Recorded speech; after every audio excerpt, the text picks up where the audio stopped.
contract. They tell you, oh, I'm a deacon, I'm a this. But when it comes to the money, forget about their faith. You shouldn't be that. I'm not even quick to tell people I'm a Christian. Find out by the way I treat you. You know? By the way what? I treat you. Let love be there. And if you love what you're doing, if you love the people, you will not give up on them. They can offend you many times, but you still fight for them. You see the lion? They fight. They risk their lives to fight so that the others can eat.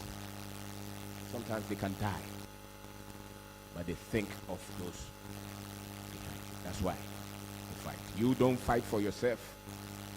You fight for the people. If you're fighting for yourself, in check, you'll be free. You fight for all of us. The strength of all of us will back you.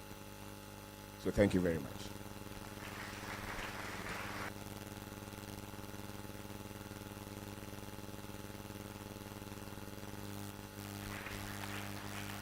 Thank you very much. Please, a round of applause again. My lesson in summary from Mr. Kwabna Obendako is basically instilling patriotism and love for our country through our potentials, mentality, and finances. Please, a round of applause to him once again.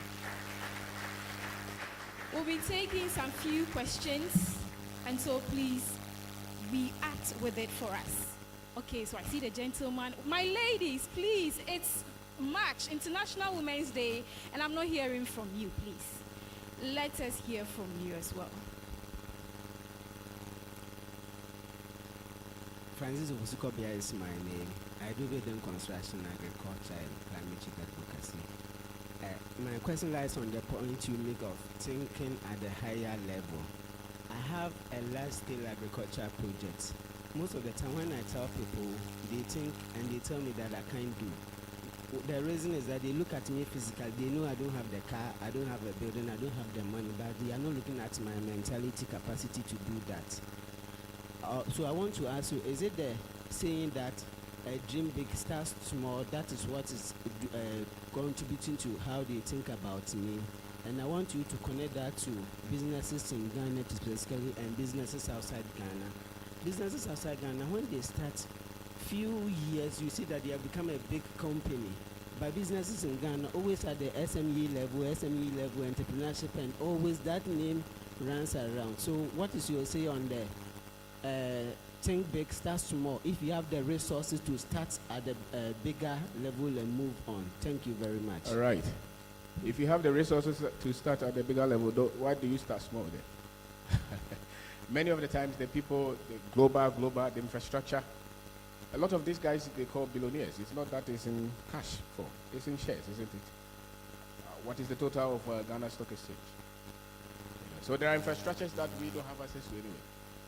Okay. If you look at the funding, over 90% of the flow of capital is in the hands of white men. Global flow of capital for investment. And those guys think, many of them, they think in terms of race, in terms of opportunities. Okay?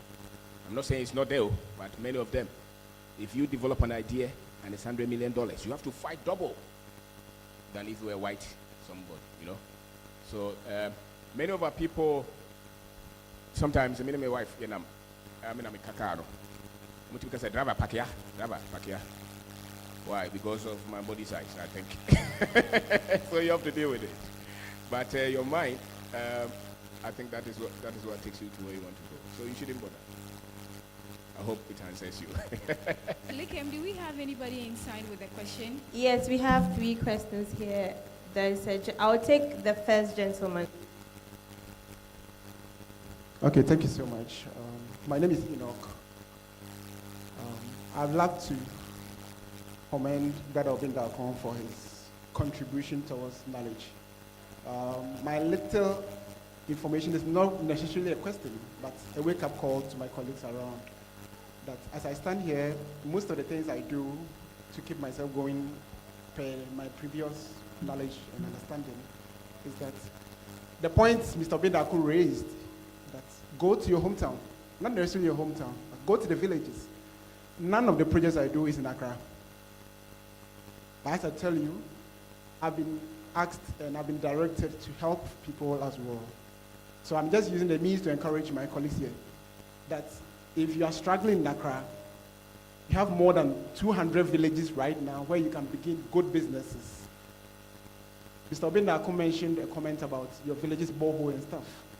I have 62 people who have pharmacies in their villages with just 5,000 Ghana cedis. They make good money, real good money. Not necessarily they have to be in Accra, but their businesses are somewhere.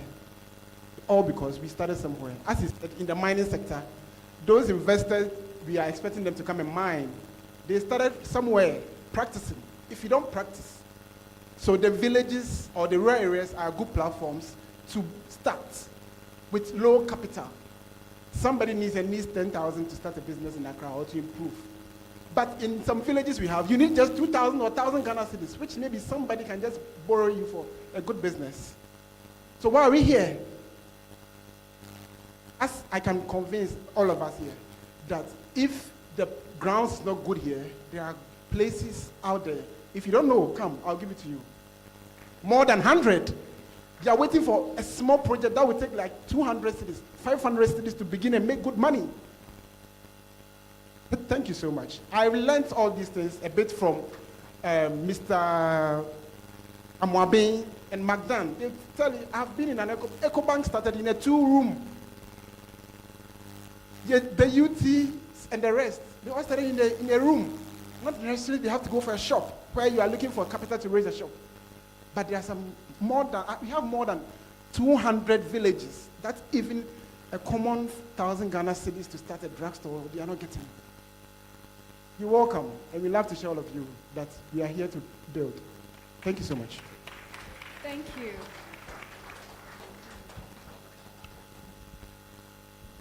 Good morning. My name is Osas from Nigeria. I'm married to a Ghanaian. Yes, so I have 3 kids. I'm the founder of Lift Travels. We are seeing the process. So it's been difficult because we are Africans. Born in Africa, you're already -1. And the funniest thing, all of us sitting down here, we don't like ourselves. But to be honest, we prefer a white man come to us. If I say, oh, a lift chair is 100 cedis, and I'm a white man, before I go out, everyone here will buy. But because I'm an African, they don't even believe it. So please, I want you, especially a Nigerian, So I want you to please, what can you tell all of us here? Because we are black and our mind is black. So be honest with you. So what can you tell us to support each other? We are having bad government today because all of us we keep quiet. No one is speaking. Everybody's afraid. I'm this, I'm NPP. No one wants to do anything. So what can you tell us? So we can change our mindset, support ourselves, buy from ourselves, and we can build. If we start today and support what we want to do, we will not be complaining about government. But if we do together and say let's build, we can be our own presidents. We don't want them. Please, what can you tell us so that we can change our mindset and support us? Thank you.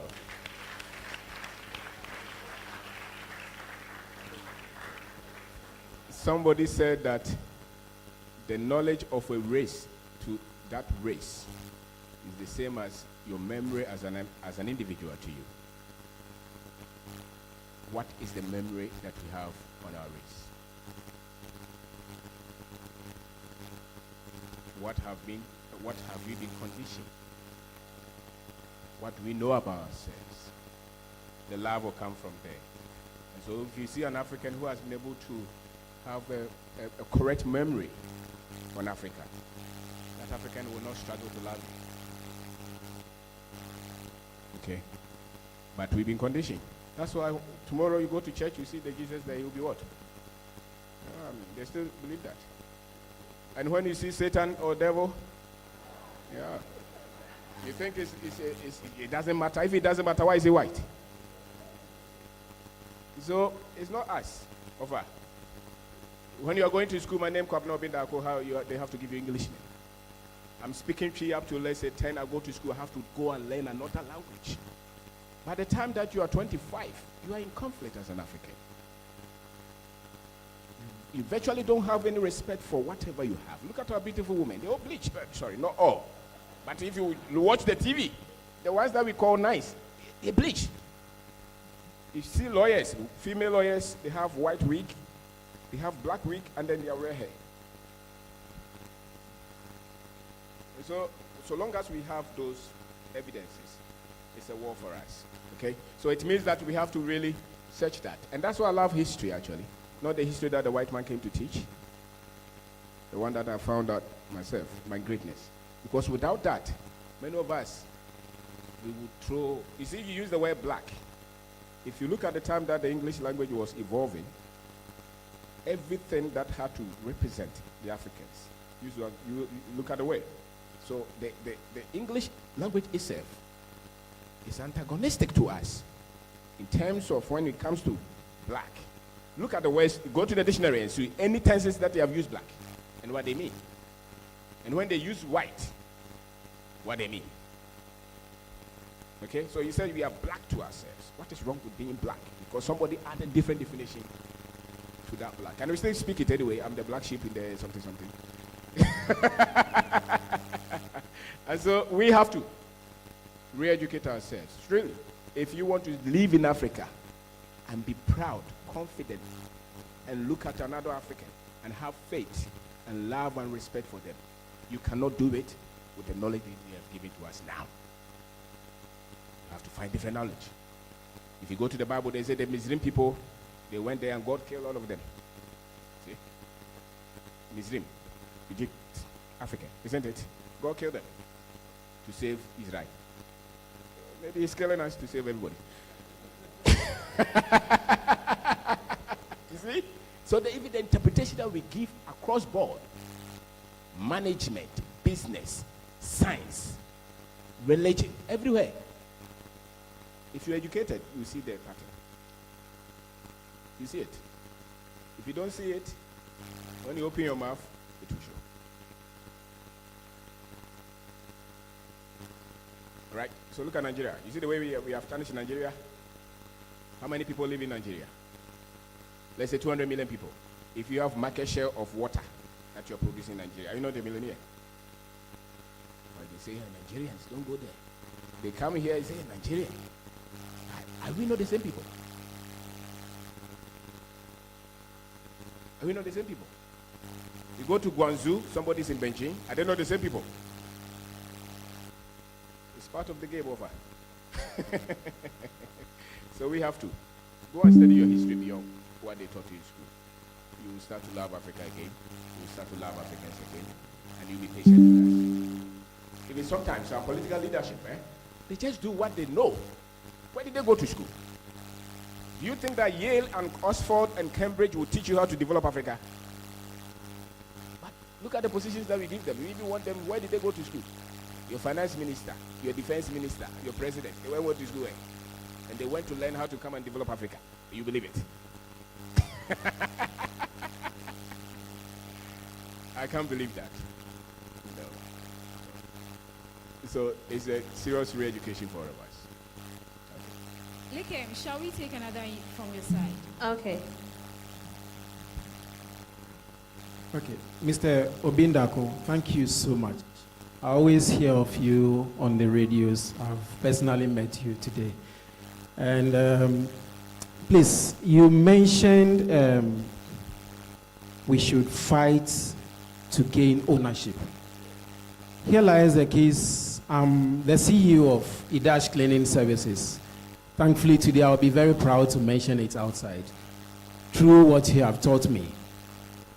I was coming to this program this morning and I told my wife, he said, see how nicely you've dressed. When they ask you, who would you see you are? I said, I'm a cleaner. He says, In fact, this is what, like my brother said, we are fighting against. If I have to fight and prove to people what I do outside, how am I going to win from my room? Because even in my room, my wife or people around me don't support what I do. How am I going to fight and win them? Thank you. Your company is doing cleaning. Is that? Yes. Well, your wife didn't marry you to become a cleaner, you know. She wants a CEO of a multinational.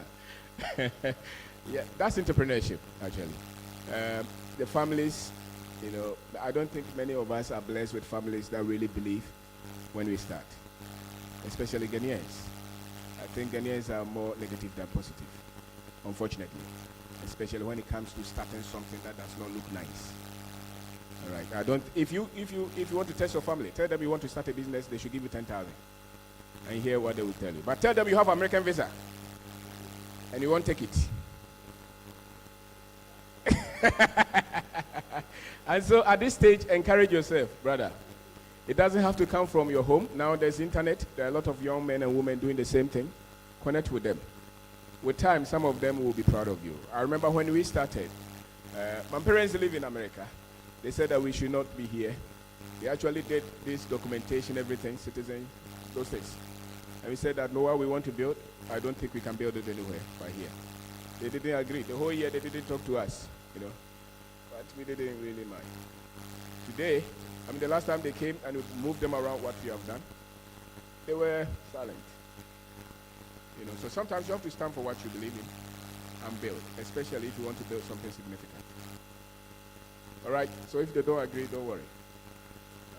That's what I would say. We have a question on our social media page. It says, what key mindset shifts are necessary for achieving long-term financial success and personal growth as an African youth? And what should we do as an African or Africans to curb the teachings and acts of negative mindsets? Okay. You have to understand that you've been primed really against yourself. You've been primed. I mean, it's a fact. It's a fact. Our presidents will wear this year. When they are going for international meetings, they have to change it to suit and tie. Right? Yeah, I mean, that's it. Why can't they take this day? What is wrong with that? Our best students, they say they give them scholarship.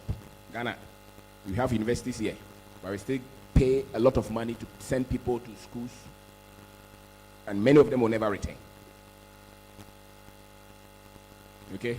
So the system, as it is, sadly, is still not working to promote us. So until we shut some of it down and build the ones that promote us. And so the mental shift, I think, is at the individual level. The government level, I don't see them as ready that much. They were even fighting to speak local language in our parliament. And somebody had to ask, when you speak the P, interpret it in English. We all know, Ghana. How many people only speak the English? And we were debating that. It just shows that we are not really committed to develop what we have. Huh? You can't speak your own language in your parliament. You can speak English. You go to university all through, you have to speak English. And you think that when you are thinking in English, you can create.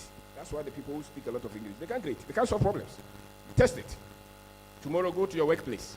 The one who is speaking a very good English, give him work. I'm telling you, just I've found out. But the one who is English, you know, so we are in conflict. That is the fact. So if you're a young man, you have to know that you have to really educate yourself to be optimistic, proud as an African. You cannot always be speaking negative about us. Some of us will go heaven and earth to defend others. When it comes to us, you shoot us. I think it's not helping us. And as a matter of fact, you cannot create prosperity with negative people. Doesn't matter.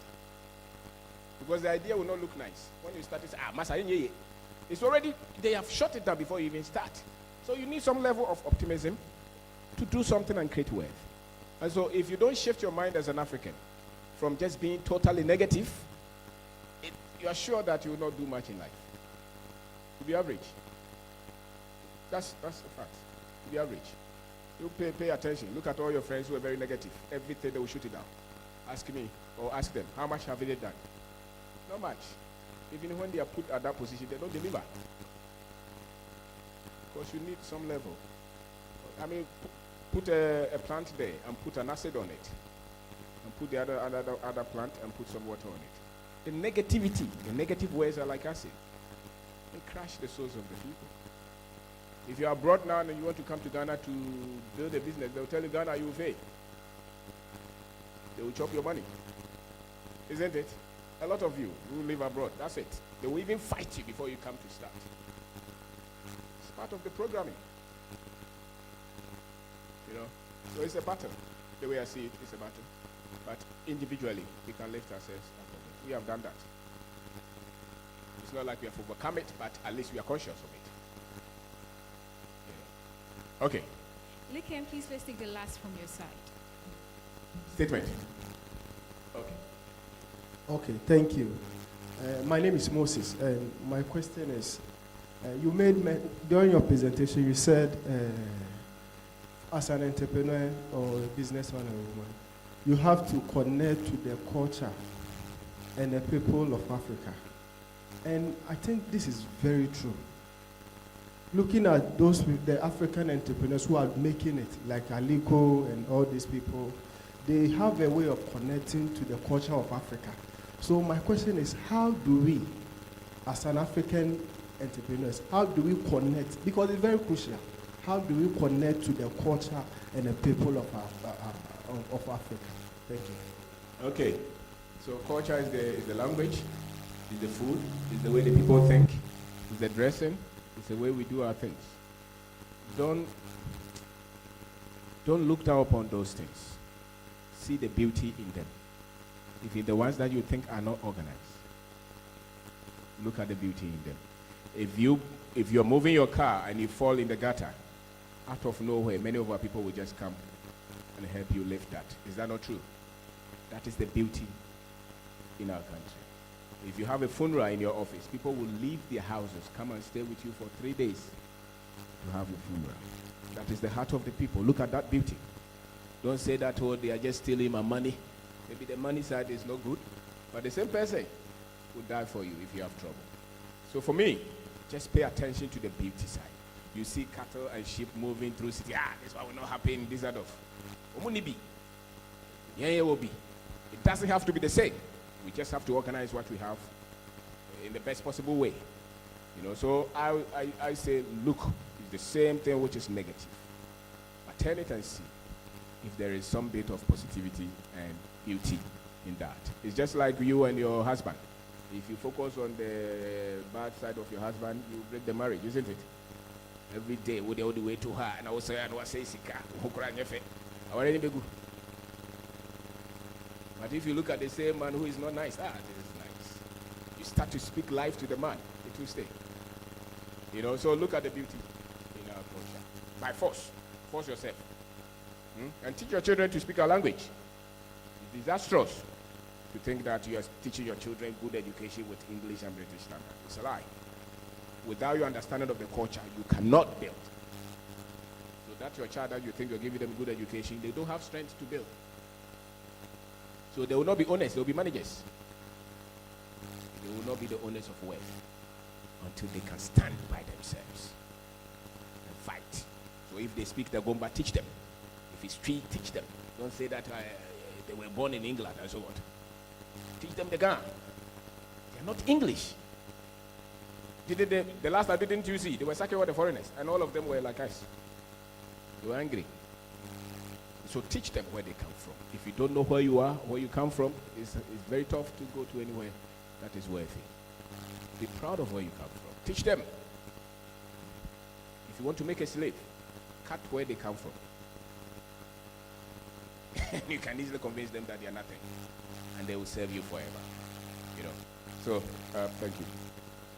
Thank you very much. Please, let's take the last one from this side. Okay, so please, we'll give the opportunity for you to ask your questions. Thank you very much. So distinguished ladies and gentlemen, due to time, we're going to do some more questions and answers a little later. We'll have a break at some point right after our next speaker, where we'll have a little refreshments. Then for all those who have a few more questions for our previous speakers, such as Mr. Obingako, you can ask them during the break. Does that work? Wonderful. Thank you so much. A round of applause again. Very inspirational and very, very practical conversation we just had.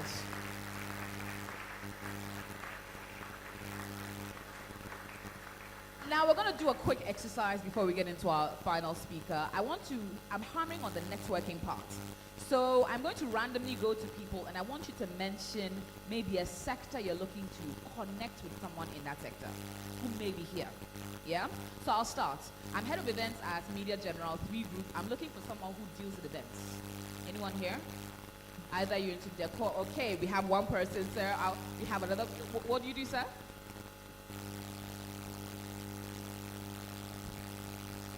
Recreational activities.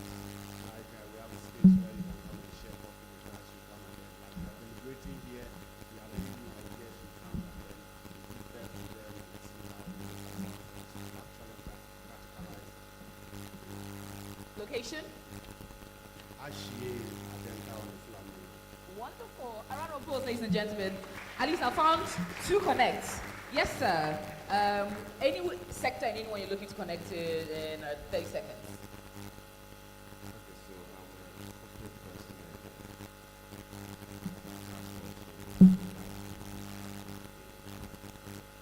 Okay, all right. So a gentleman in bank already zeroed in or counting on someone he could liaise with. But sir, what sector are you looking to connect with today? So I have identified that most producers can have an issue when it comes to packaging, personal packaging, and then products. So I have multiple customers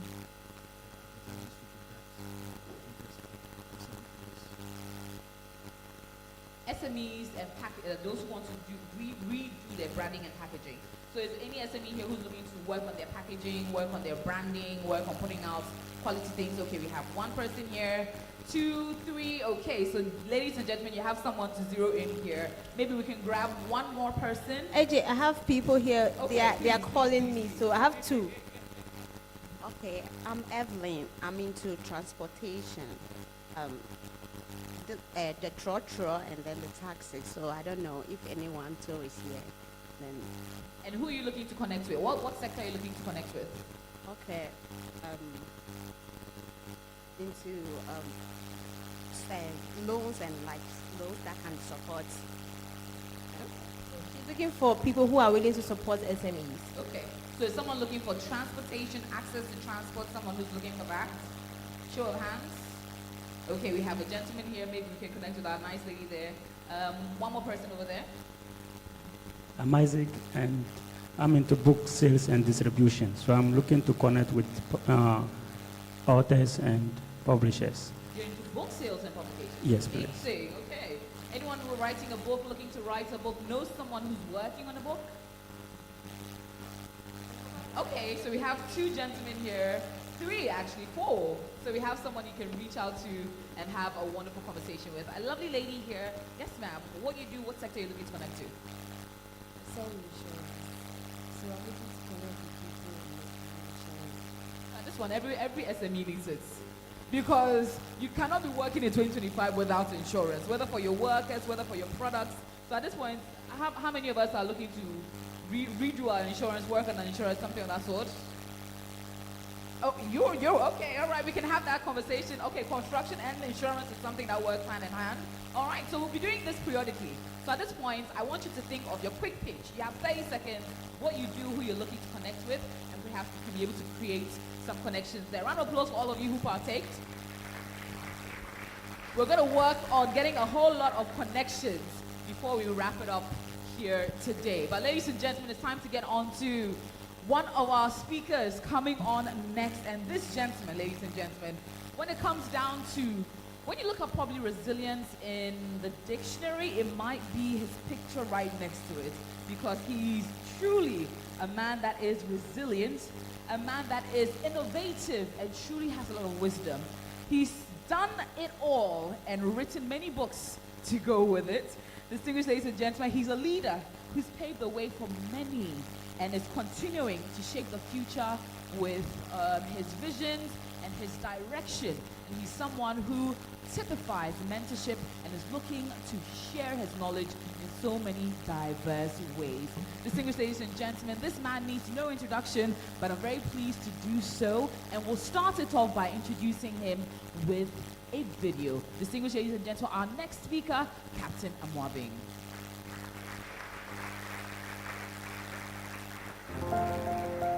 Prince Kofi Amoabeng, born in 1952, is a retired Army captain, a fellow of the Chartered Institute of Management Accountants, UK, and a celebrated Ghanaian entrepreneur.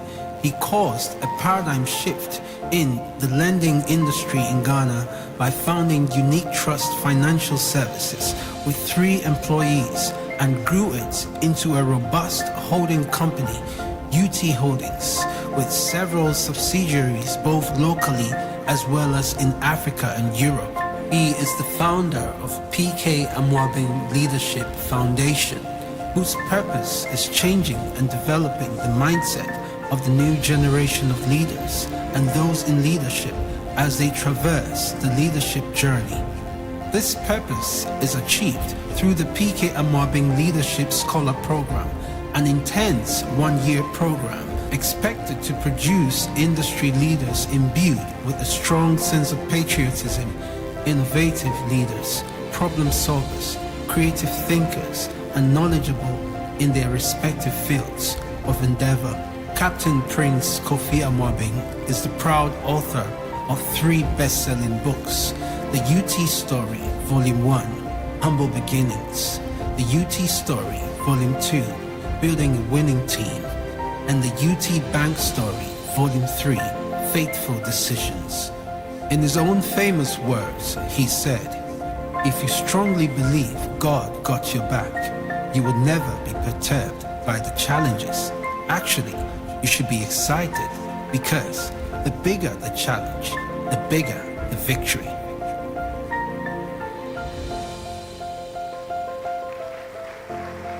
The bigger the challenge, the bigger the reward. Ladies and gentlemen, a man I think who stopped growing at 50 is the one and only Captain Amoabeng.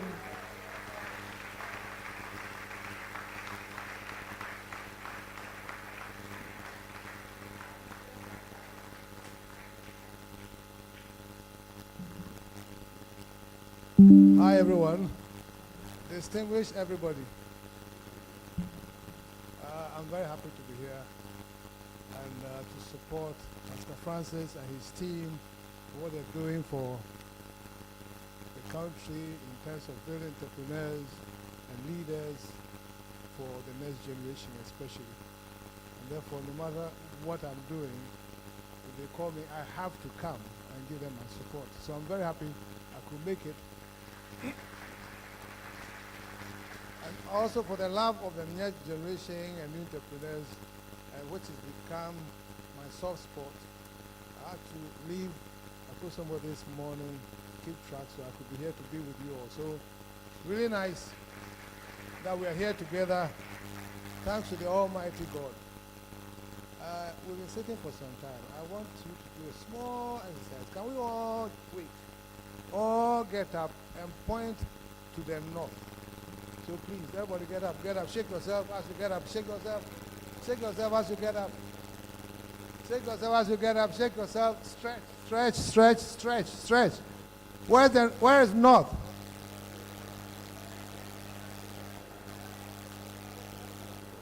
Okay, thank you very much. Stretch again and let's sit.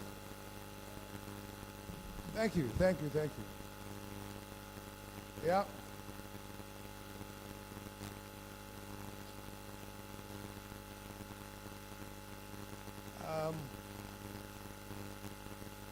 I want to start with a bit of introduction about myself. And you'll find the reason why I do the things that I do, and probably have your own understanding of it. And I'll talk about just two people, my grandmother and my father. When I was a kid and I was born, nowadays people say I'm handsome. I don't know whether because I made some money or not.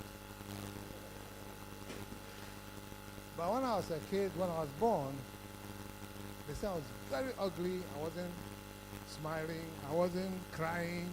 I was just there, very dark, with a fearful face. So they said I was very ugly. And my grandmother would always remind me that, hey, Kofi no aye. That's when I grew up a little bit. Number two, I was very, very truant. I was breaking barriers anytime. My father said I was like a goat. When they enter your farm, you put a band there, they will take the other side, and they put a band there. When it goes round there, you put a whole band. It comes to the first point because that place is weak. He said, that's how he described me. Always breaking barriers and bands and things like that. But then I had a very good relationship with my father. None that you normally see in an African setting. I grew up to be my father's best friend. And we had a contract. He says, I'll pay your fees to the best of schools, and you promise me you'll always be the best fight. And we shook hands on it. So and I was a very bad boy in all the schools that I attended. Incidentally, I went to the best school in Africa at the Southern College. I know some people who are gnashing their teeth, but I have the mark. But it's true. And then I went to St. Peter's Sixth Form, and I went to School of Administration for my degree. Now, up to university, I didn't know I was learning for myself. I was learning for my father, because I would do all the bad things. 2 weeks to exam, I would burn all the candles or whatever you have, just to make good grades for my father. Now, after school, even before school, when I was in secondary school, man, that was my best friend, as I was saying. We talk about my girlfriend, his girlfriend, even though he was still married to my mother. We would drink and get drunk together, and we would go and see father and son waving back home. We talked about everything. At some point, they said I should change my name because his name is Chuma Popo. And I was named after his father, who was Ohineba Kofi Amoabeng. And I looked at him and I said, why? He says, because nowadays everybody's taking their father's name. I said, okay, then it's true. Then you change your name. Because your father is Amoabeng. And he said, you can keep the name. And the reason why I'm talking about me and my father is because when the person who's brought you into this world, educated you, clothed you, fed you, everything, paid your fees and everything, you have no fear for him. He's your friend. You can tell him anything. It creates a different Africa. As I stand here, I do not fear any human being. I don't. The good side is that I respect everybody. But that good side, I'm telling you, is coming from my grandmother. I had a grandmother that I loved, and for some reason, even though I was going to all the good schools, elementary school, every holiday I want to spend with my grandmother. At Achim Hemai, we used to call Fanchineko. And this old lady would take me to church every morning, 4:35. And we go and worship, and we would sing, and I used to dance and sing at age 4, 5, 6, 7, 8. And she gave me the rudiments of Christianity. And so, and you know when you're a kid, that's when they can instill a lot of things, you can learn language and things. So my foundation in God and my relationship with God is better than what people say, what people think, better than a lot of pastors. Francis, maybe, I won't even excuse you. But because I don't show it, because of my attitude to life, sometimes I get condemned, even in churches. And I hear, I laugh, I said, people are worshiping. Mine is special. And I mean it. I don't talk about it, I don't brag about it, I don't try to turn people away from their faith. But I have my special relationship with God. So that is why I respect everybody. And from my father's side is why I don't fear anybody. Because nobody has paid my fees before. Nobody has fed me.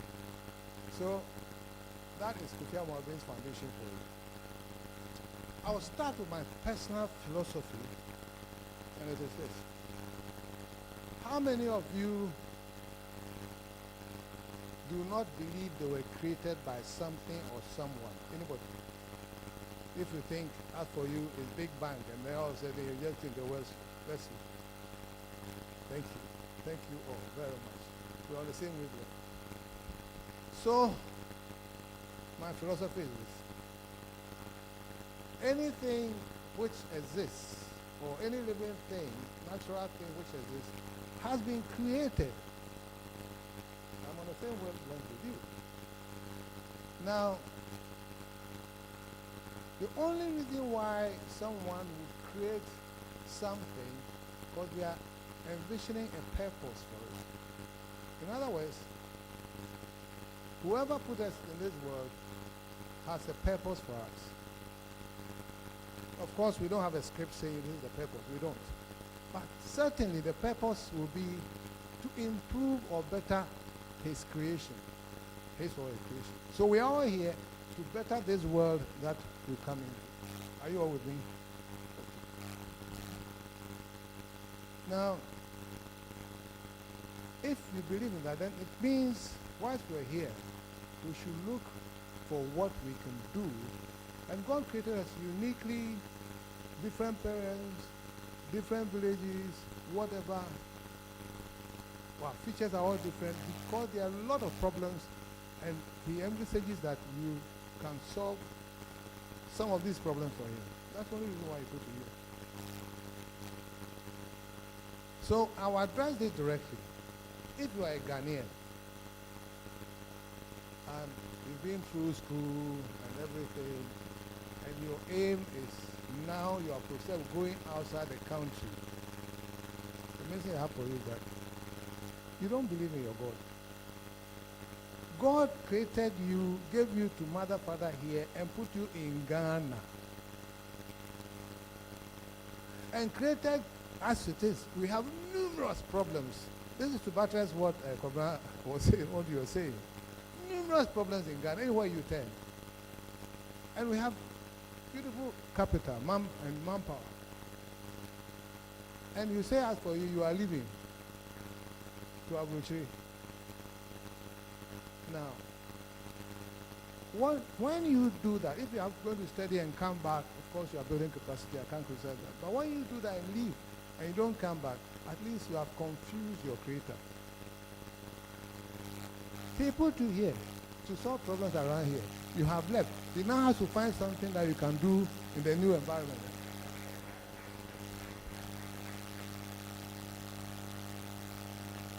So my message to you, the young ones, is that there is something special that you can do in this country.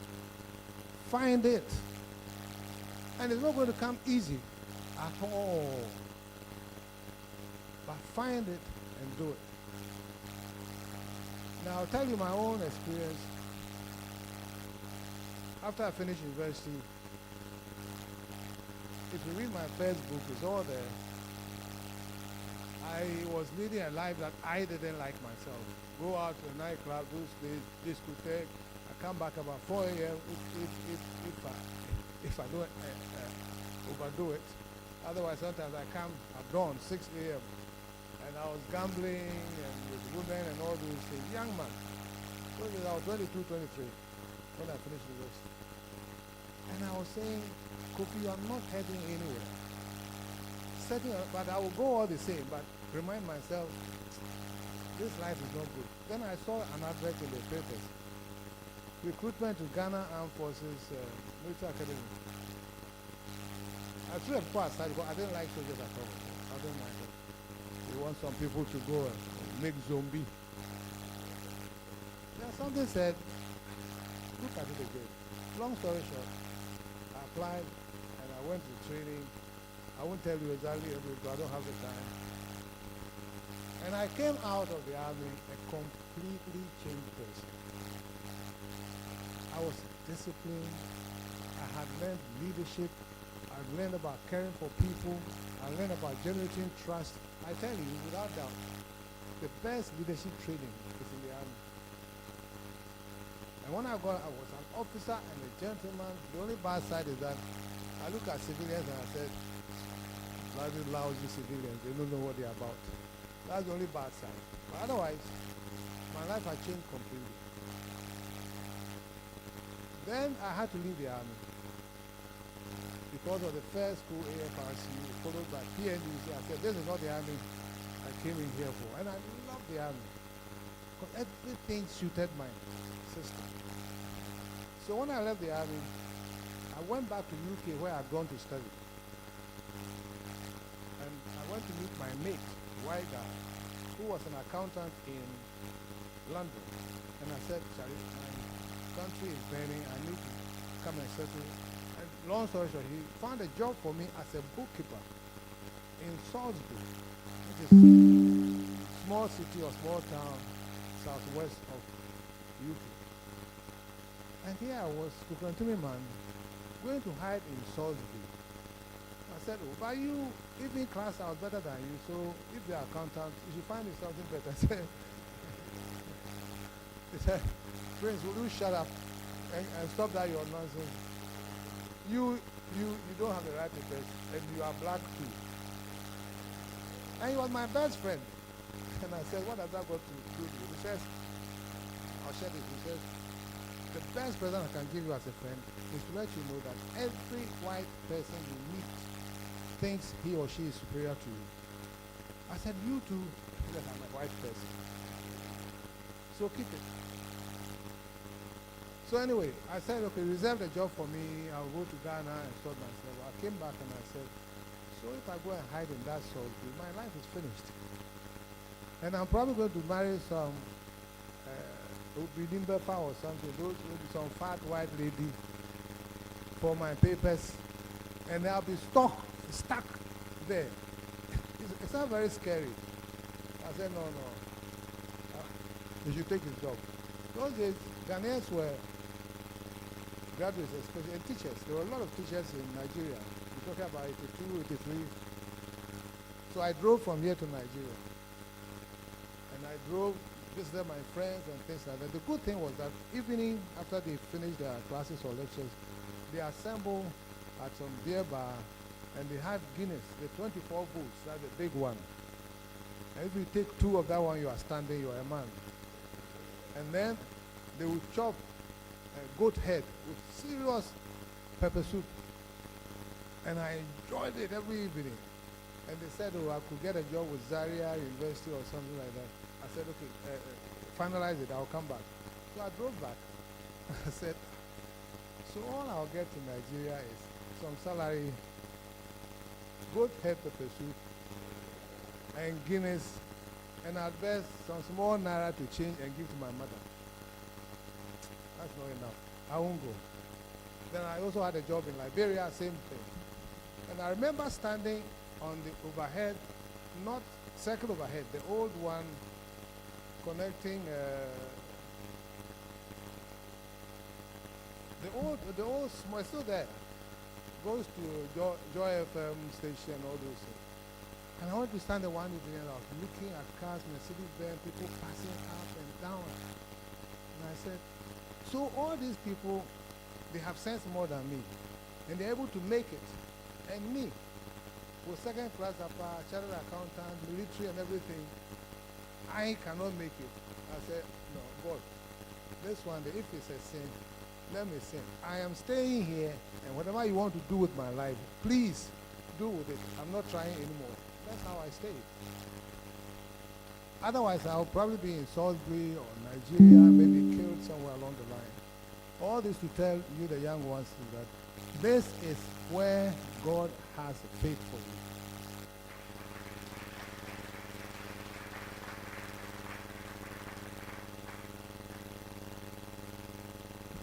Now, I said it will not be easy, and I'll use that to tell you bit about my reflections and conclusions about who the African is. The African has the abundance of natural resources. We don't even have cool temperatures, certainly no snow, no winter. Greens, people still forage to eat. You go to some farm, take kontomire, take some snail, take okoto, make okusie or something. The soup that people in the village are chopping, you won't get in Accra to chop for free. So Africans naturally had it too cozy.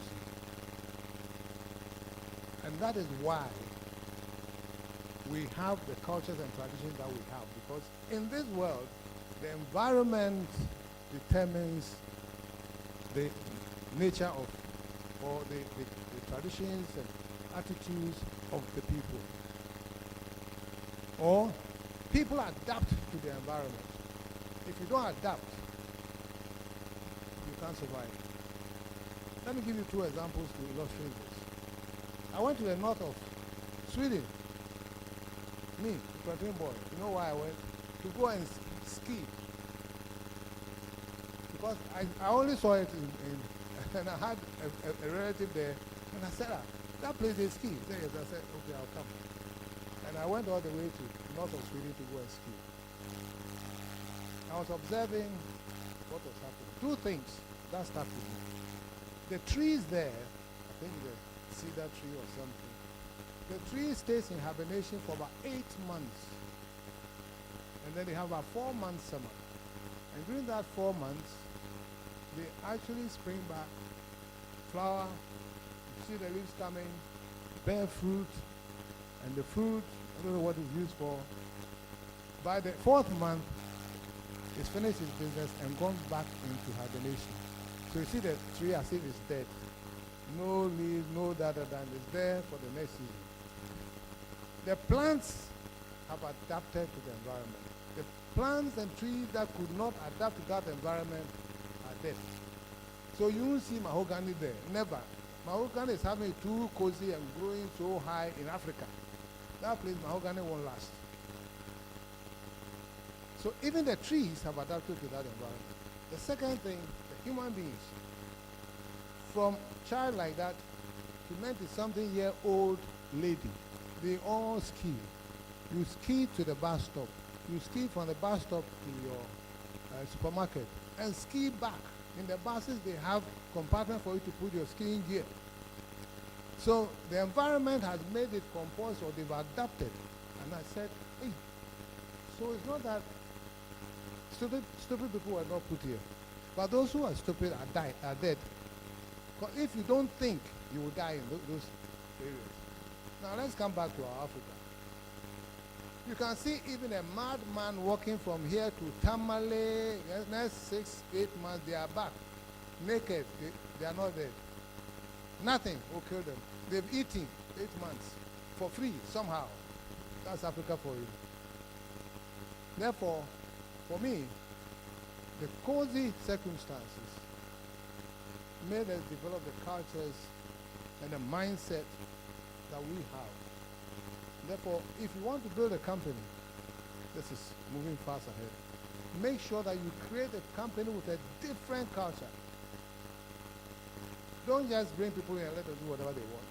You, the leader, must establish a culture based on solid values, which should affect everybody who comes to the company, and back it with sanctions, policies and sanctions. So I was telling the group I met in Akosombo, I said, I love my staff. I love them to bits. Even today, I'm going to meet some of them, even though we're no more. But they said they didn't like me. And I said, why? How? They said, no, not that, but we are afraid of you. And I said, oh, you guys, the ladies hug me, the men tell me everything wrong. And I thought, well, paddy. They say, yeah, it's true that you are laughing and hugging somebody in the morning, but afternoon time, you have sacked the person.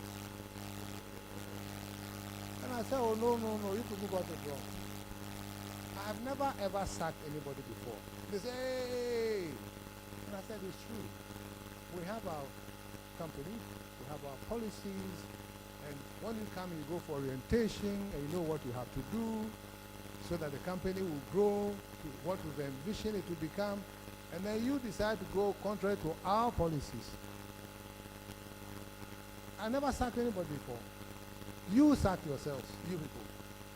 So if you don't go by the policies that we agree with, which bind the company, mine is just like a linesman. You know, linesmen don't look at face, they look at the line like this.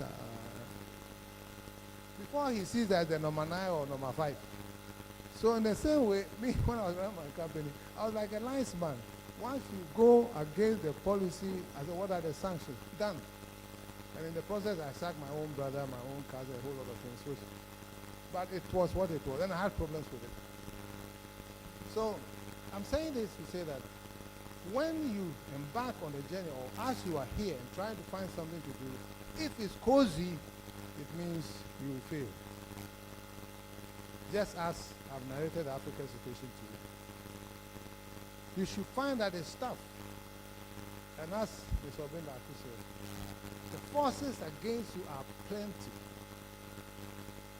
Number one is you yourself, your upbringing is chasing you. You have a lot of people, you think your brother has done this, and then you get a job with employing 2 people, you see some money, you have to show some people that you cry that they didn't think you'll be okay. You'll be okay. So you chop the money, show off, buy a car, do all sort of things. It's you. But it's the environment in which you've been raised. So shine your eyes to the hard facts. You start a job, you employ 2, 3 people. Hey, there's a family meeting. Kwame, you say there, there's a work of Francophobia, and you go home fee. Your brother is here, your cousin is here, this is here. So why don't you pick them? Babu Sianum, you are on the path to failure if you are not careful.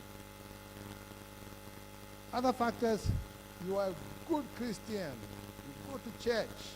The pastor is your body. Every prayer, tell the pastor. Now the pastor calls you and says, oh, I'm sorry, but wait there. So the pastor has become your head of HR. Watch it. If you believe in chieftaincy and traditional things, you go home and they say, you are a royal. And they give you, you are not lucky, they give you Unkosohema or Unkosohin. It means the chief substantive chief wants to use you and your money. That's why they give you that post. And then you think, yeah, you've reached, you got it wrong. You need a job desperately, you go and see your politician friend. He says, oh, there's a contract, the money is not there, but you can start, we will pay you. Now, think he doesn't love you. He needs money for his campaign to keep his power. He will demand his pound of flesh to know how you do it. I'm not saying don't do it. I'm not saying it's wrong. Everyone and their condition, but be very, very careful. It's not going to come easy. And of course, you've got your regulators and GRA and everything that Koban mentioned. Now, I don't want to talk for a long time because don't forget, I'm 73 years old, I have a lot of experience, and I've written 3 books. So if I'm giving 20 minutes to talk about a topic, I'm very handicapped. So I will cut it short in a few minutes, and then the moderator or coordinator can open the floor for me to answer some questions. Because maybe what I'm telling you is not what you want to hear or what you came here to hear.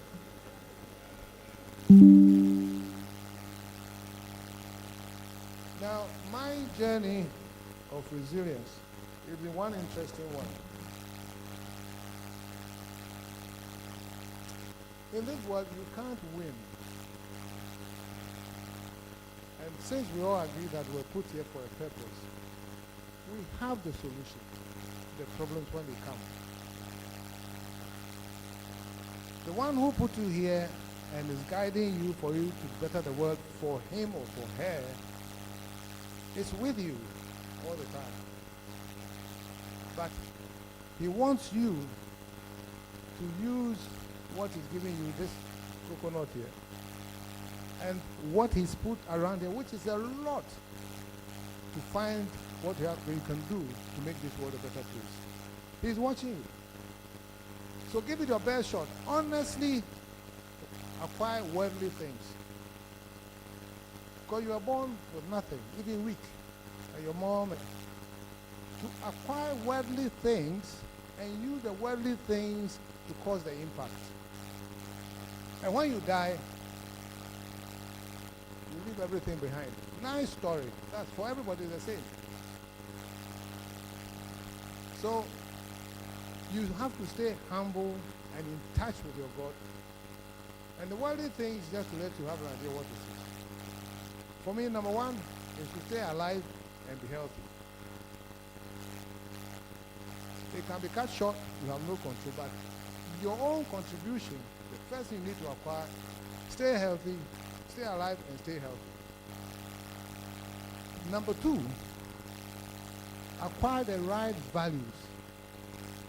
Be honest, have integrity, respect everybody, respect every human being, because every human being like you is here with a purpose.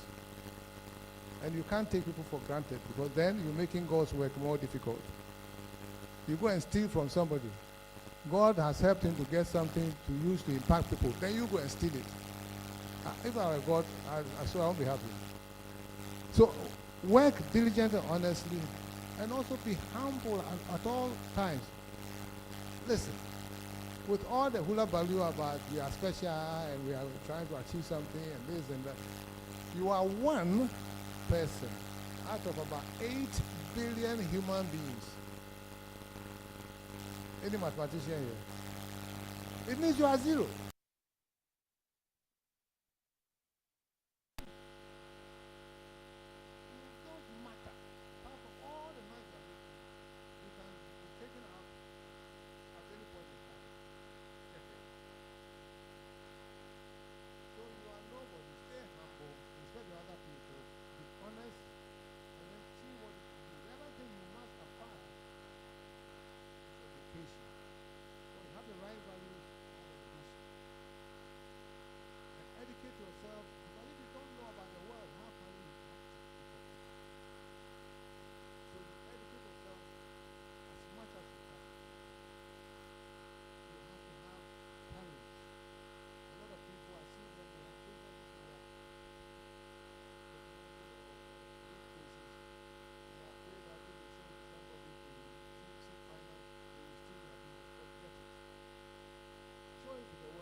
Everybody seeing you. Yay, Kofi Amoabeng, Kofi Amoabeng.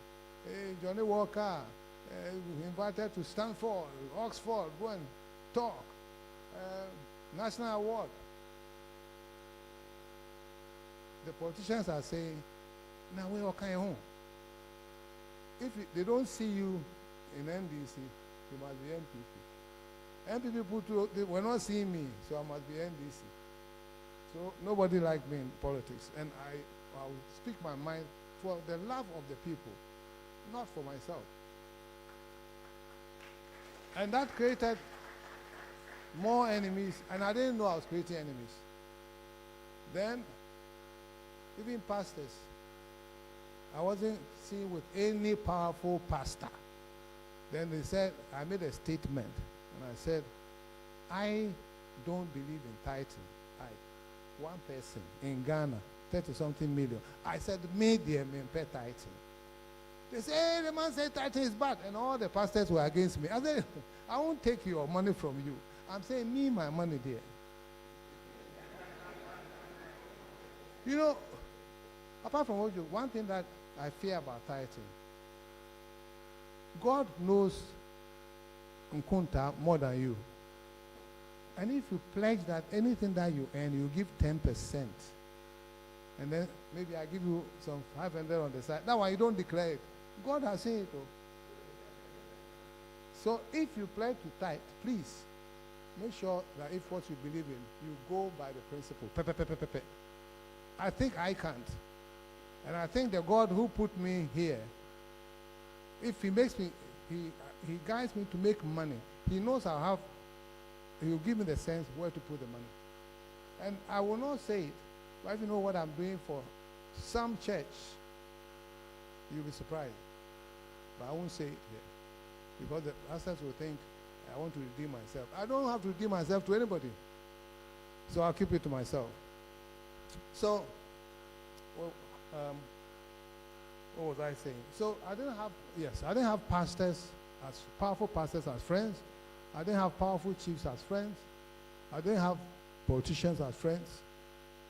So the enviness and the jealousies came from all sorts of places, plus my talk, by heart talk. Even though I meant no evil. So, long story short, when we grew to our highest level, we went on the stock exchange, raised money, and bought a bank. The first time a Ghanaian, at least financial institution, had bought a foreign-owned bank. Banco. And how we bought it was something else. Kukurantumi boy. Those days, all the banks were either owned by the state or foreigners or former governors.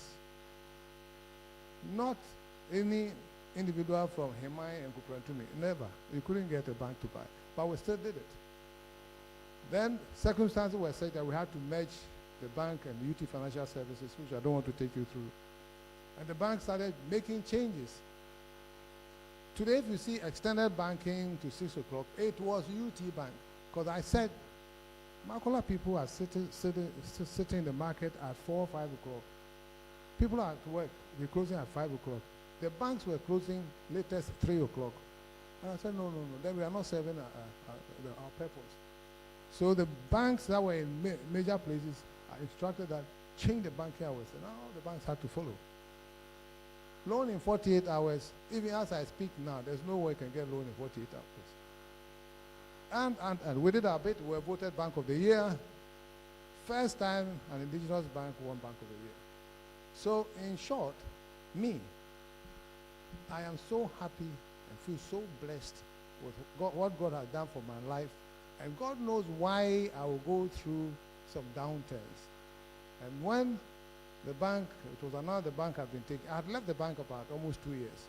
When they said the bank had been taken, I went on my knees and I confessed to him and prayed and I said, God, you took me through all these heights.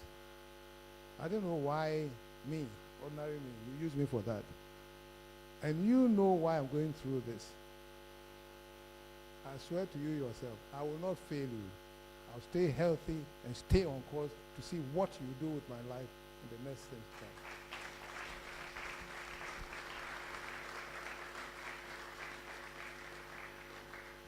So, ladies and gentlemen, it's not an easy world. You can't get any easy ride anywhere. And the case of this country looks, smells, and feels hopeless. But we cannot give up. We have to do our best to change the narrative for this country. Theoretically, it's possible. But how we can change mindsets to ensure that we get on the right path, and we guess, and it can be done. Ghanaians don't murder children in their schools. We don't do that. We're not that bad. It happens in America. I mean, well, America is the best state. So how bad are we? We're not that bad at all. But our mindset is such that we don't love ourselves.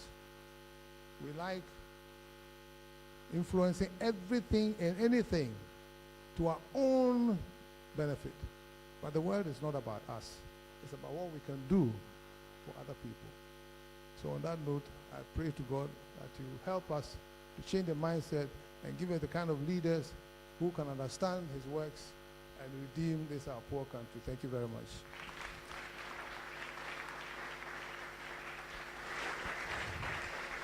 Thank you very much. Thank you very much, Captain. We will take 2 questions, only 2 questions.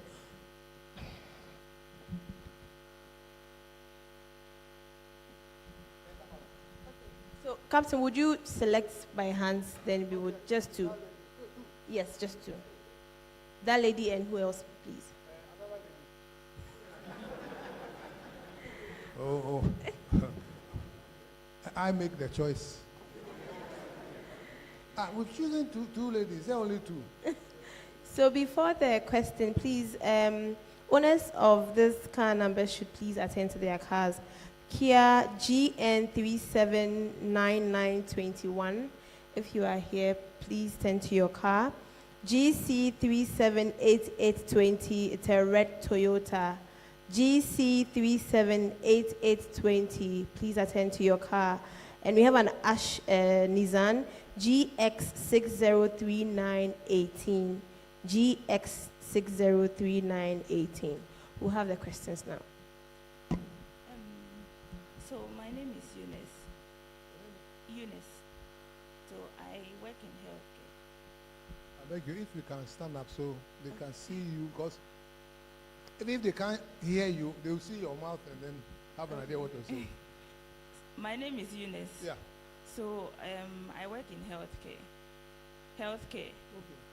So one of the things that hits me was you said we should always try to live and then stay healthy. So my question, and because I work in healthcare, I see a lot of 60, 70, 80 people who come and they are all, most of them are very sick. Yes, in a way. She's working in the healthcare and she sees a lot of 60, 70, 80-year people who want to die. Now, go on. So my question is, how do you stay healthy? Thank you very much. Thank you. I think you are impressed with my 73. I think the first thing is don't take yourself too seriously. Don't keep negative things in your mind. They must happen for a purpose. And most times it's to toughen you. The first thing is about the mind. I tell you, people tell me, oh, when they took your bank and your own people got a machine. When I meet them, maximum 5 seconds. Charlie, that's the same. Maybe I'm fine. Done. I don't think about them. I don't think about why and this and that. I know that everything happens for a purpose. So keep a positive mind. Because a lot of people, they die because of their own pressures that they create in their minds. The Bible says you should not judge. Why are you judging and then worrying yourself? So I don't judge. I just say, wow. Hey, go away. Okay. and I look for the next thing to do with my life. Now, 2, as I said, you must stay healthy, because if you are not healthy, you can't impact this world. And you are here to impact the world. So on my own, I've been lucky. I was an athlete in school. Then I joined the army, so I was still very active. After I left the army, I would always go out to the gym. At least I used to do it about 3 times a week. Now I do it once a week. And I play golf, and I check my diet. Normally I'll eat once a day in the evening. And because when you are older, you don't need food. But when you eat the food, because your metabolism has slowed down with old age, then the food sits on you, and we have a nice way. We say it's middle-age spread. Oh boy. You have done more than your body needs. So eat well, exercise well, love the world. Here, clear your mind. And last but not the least, be humble and believe that you have a God who is behind you and knows what he's doing with your life. Thank you. All right, good. Okay, thank you very much, Mr. Martin. Priscilla, I'm a midwife, currently doing my national service. I have actually been that type that I get initiatives. That type I identify work or let's say jobs at different places. I start, but then I have this kind of fear. Recently, I started a scrub business for where I'm working, 37 Military Hospital, and I actually went in for the first time, the second time. I had people buying. I've sold a lot of things, but I have this fear. I start and then I stop along the way. I feel like I'll fail. I started one reusable parts. They didn't buy. They didn't buy. I've been following you for some time. I feel like I want to know what can help me get away with this fear. What can I do? Okay. I think I get your question. In narrating my own story, I said 15 years, I was doing all kinds of businesses. All kinds of businesses. And don't fear to fail. And if you realize you failed, move on. And most of the failures will come from the structure of the company, the partnerships that we take. When it becomes very sticky, and you realize that it's the wrong partnership and things are not working, instead of fighting and going to court or going to juju and going to all those things, take a walk. Give it to your partner and take a walk. If he will give you something out of it, take it. Otherwise, take a walk. Save your life. And I've done this so many times. At least I can recount about 5, 6 times that I myself, normally what I'll do is I'll go to the Registrar General's office, pick director's forms, fill the resignation, and put my name down, and come and give my partner and say, Masa, fa. And it's not the best, but do not waste your time on a business that's not working. Whether you're not able to grow the customers or whatever, or it's not making money, you are learning.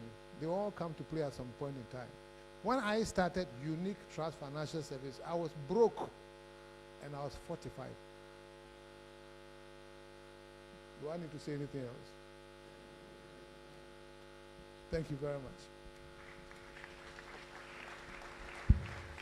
Now, ladies and gentlemen, a few days ago, Captain celebrated his birthday, turning 73. But I think he's 50 years with 23 years experience. Ladies and gentlemen. 37. 37, yeah? With about, Turning number. We like it. Ladies and gentlemen, to officially celebrate that milestone as well, we have a cake from all of us at Inme Global. So if we can just take it off quickly. And we're all going to wish and sing happy birthday to Captain. And do it in a nice way possible. That's why you were chasing me. I keep hearing, where are you? Are you on your way? So yes, let's just raise it. I think we can raise it. Just raise it, yes.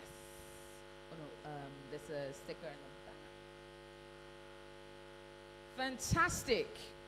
So I'll invite some of our gentlemen leading the charge. Francis, some of our speakers, please. Okay, so we'll have Captain Carter first, and we'll all join into Carter. But first, we're going to sing. So all of you that are like me, who don't have much of a voice, hum.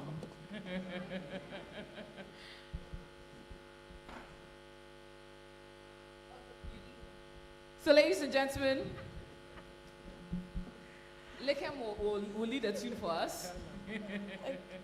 All right, so everybody help me sing. Happy birthday to you. Happy birthday to you. Happy birthday to you. Happy birthday to you. Happy birthday. Happy birthday to you. Happy birthday to you. Happy birthday. Okay, ladies and gentlemen, so we'll be cutting the cake.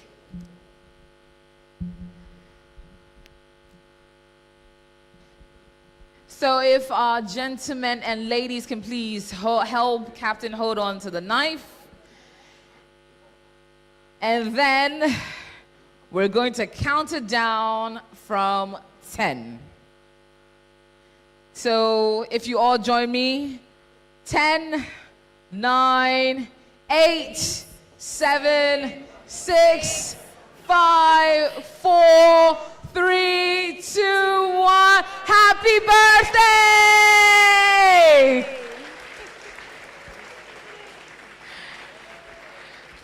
So at this point, I'm going to ask us all to carry the tune at least most of us know. Happy birthday to... Okay, come on. Happy birthday to you. You. Happy birthday, happy birthday, happy birthday to you. You. God bless you now. Bless. May God bless you now. May God bless you now. May God bless you now. Hip, hip, hip, hip, hip. Hooray! Hip, hip, hip, hip, hip. Hooray! Hip, hip, hip, hip, hip. Hooray! Happy birthday, Captain, from all of us, adding me and all of us here. Round of applause, ladies and gentlemen, for our incredible speaker, Captain Amoabeng. And we'll let him cut his second cake and do us the honors.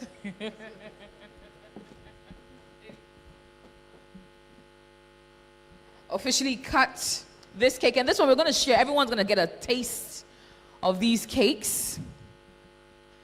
And we shall all take a taste to the good health, wealth, and continued success of Captain Amoabeng. So let's count it down, ladies and gentlemen. This one will go from 5, yeah? 5, 4, 3, 2, 1. Happy birthday! Thank you so much, Captain. Would you like to say a few words? What can I say? Stand here. I think I started giving my speech by saying how wonderful Pastor Francis and his team are trying to change the narrative of leadership and mindset in this our dear country. That's what we need.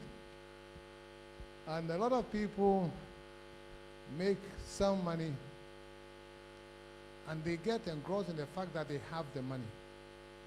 And they want people to see that they have the money. But I tell you, it's not how much you're able to make, but what you do with what you get. That's the most important thing. If you are just making the money and sitting on it and making sure and people are saying you have this and you are not using it to impact the lives of people and give hope for the next generation, you haven't done your bit.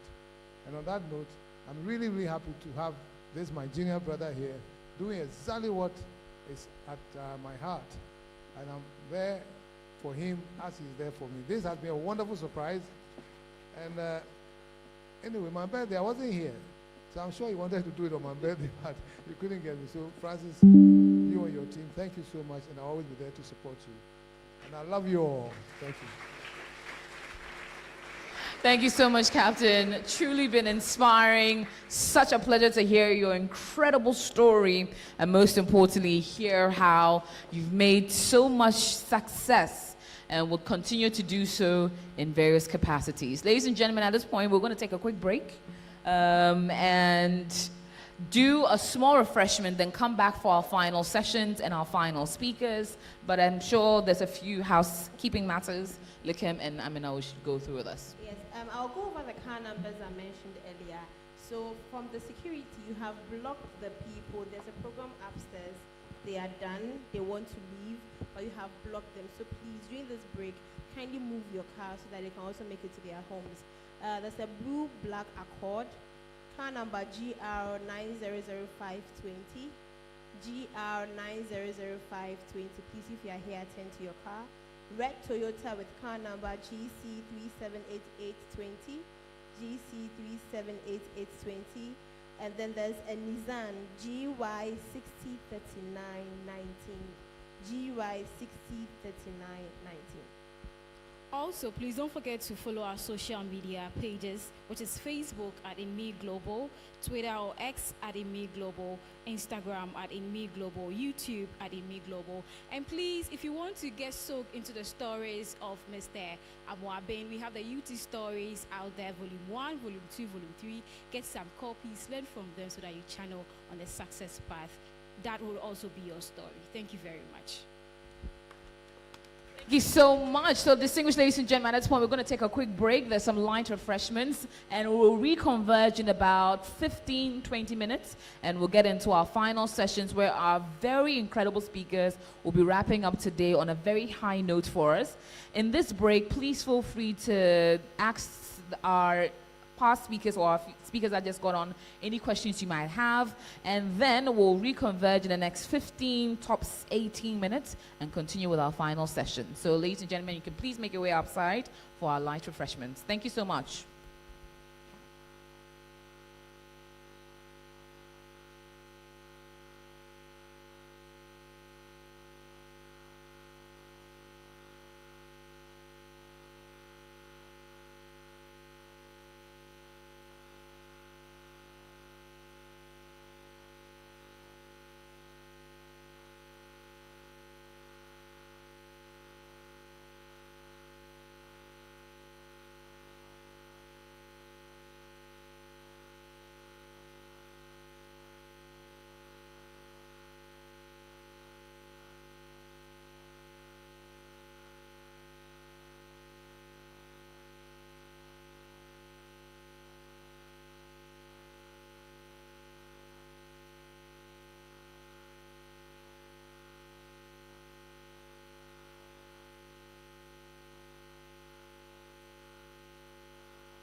Hello everyone. Please, when you take your snack, please you can have it at the left side of the venue.